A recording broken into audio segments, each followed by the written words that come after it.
Gap up ഓപ്പണിംഗോടുകൂടി Indian market പ്രവർത്തനം ആരംഭിച്ചെങ്കിലും മോർണിംഗിൽ ലഭിച്ച മൊമെന്റം നിലനിർത്താൻ സാധിക്കാതെ ഇൻഡെക്സ് 0.28% അല്ലെങ്കിൽ 66 പോയിന്റ് ഇടിഞ്ഞ് 23,501 ക്ലോസിംഗ് നൽകി. UltraTech cement, Adani enterprises, L&T, Nestle India, Tata motors തുടങ്ങിയ സ്റ്റോക്കുകളായിരുന്നു ടോപ്പ് ലൂസർ കാറ്റഗറിയിൽ വന്നത്. ഇന്ന് മിഡ് ക്യാപ് ഇൻഡെക്സും സ്മോൾ ക്യാപ് ഇൻഡെക്സും നെഗറ്റീവ് സൈഡിൽ ക്ലോസിംഗ് നൽകി. സെക്ടോറിയൽ ഇൻഡിസസ് പരിശോധിച്ചാൽ Nifty, FMCG, PSU bank, realty തുടങ്ങിയ സെക്ടറുകളിലായിരുന്നു ഏറ്റവും അധികം സെല്ലിംഗ് പ്രഷർ കാണാൻ സാധിച്ചത്.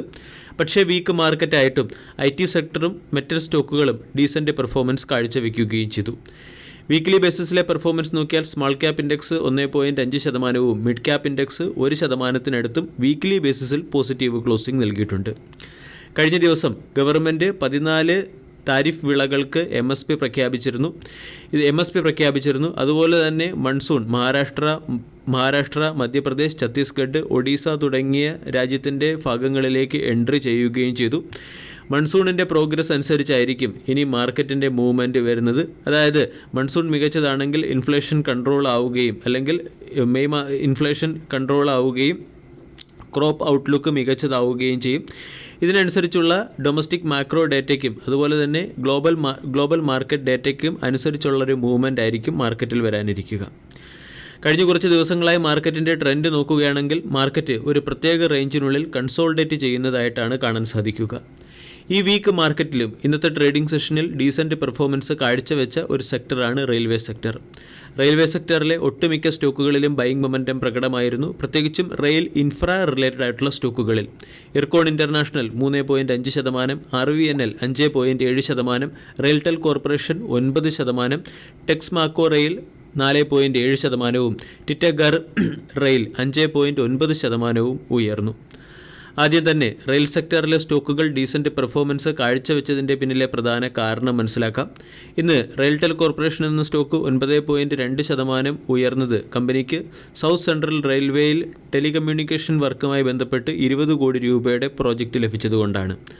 IRCTC എന്ന സ്റ്റോക്കിനെ നിഫ്റ്റി ഇന്ത്യ ടൂറിസം ഇൻഡെക്സിൽ ഉൾപ്പെടുത്തിയതിൻ്റെ പശ്ചാത്തലത്തിൽ ഇൻട്രാഡേയിൽ IRCTC എന്ന സ്റ്റോക്കിൽ 3%-ഓളം ബൈയിങ് മൊമെൻറ്റം വന്നു.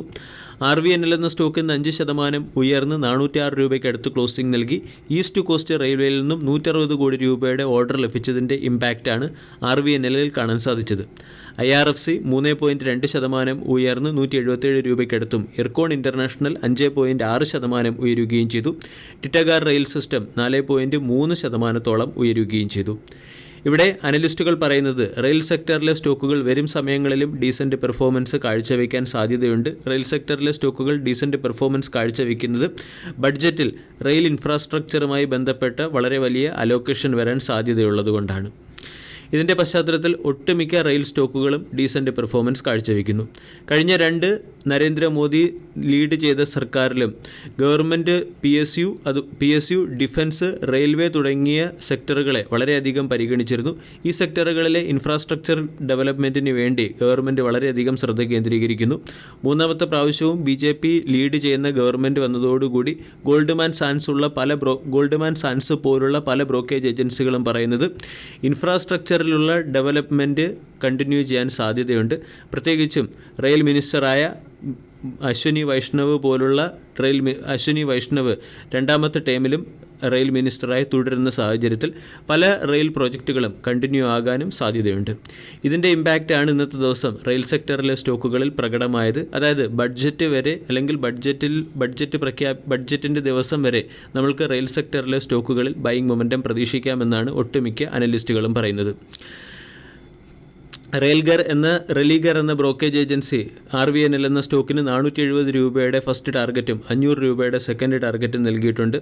ഇവിടെ റെയിൽ സെക്ടറിലെ സ്റ്റോക്കുകളിൽ ബൈയിങ് മൊമെൻറ്റത്തിന് പിന്നിലെ പ്രധാന കാരണം ഇൻഫ്രാസ്ട്രക്ചർ ഡെവലപ്മെൻറ്റും അതുപോലെ തന്നെ CAPEX പ്രോഗ്രാമുമാണ്. വന്ദേ ഭാരത് പോലുള്ള ഫ്ലീറ്റുകൾ ഗവൺമെൻറ് ആരംഭിക്കാൻ സാധ്യതയുണ്ട്. ഇതിന് മുന്നോടിയായി ഇൻഫ്രാസ്ട്രക്ചർ ഡെവലപ്മെൻറ്റ് അത്യാവശ്യമാണ്.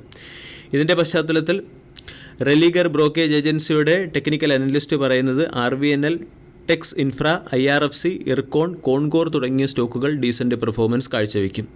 ബിഗുൽ എന്ന ബ്രോക്കേജ് ഏജൻസിയുടെ ടെക്നിക്കൽ അനലിസ്റ്റും പറയുന്നത് റെയിൽ റിലേറ്റഡ് ആയിട്ടുള്ള സ്റ്റോക്കുകളിൽ, പ്രത്യേകിച്ചും റെയിൽ ഇൻഫ്രാസ്ട്രക്ചർ റിലേറ്റഡ് ആയിട്ടുള്ള സ്റ്റോക്കുകളിൽ പോസിറ്റീവ് മൊമെൻറ്റം തുടരാനുള്ള സാധ്യത തന്നെയാണ്.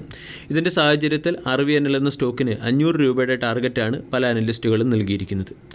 റീസെൻ്റ്ലി RVNL എന്ന സ്റ്റോക്കിൽ ഫ്രീക്വൻറ്റ് ബ്രേക്കൗട്ട് നമുക്ക് കാണാൻ സാധിക്കുന്നുണ്ട്. സ്റ്റോക്ക് 350 എന്ന ലെവലിൽ ബ്രേക്കൗട്ട് നൽകിയതിന് ശേഷം 425 വരെ ഉയർന്നിരുന്നു.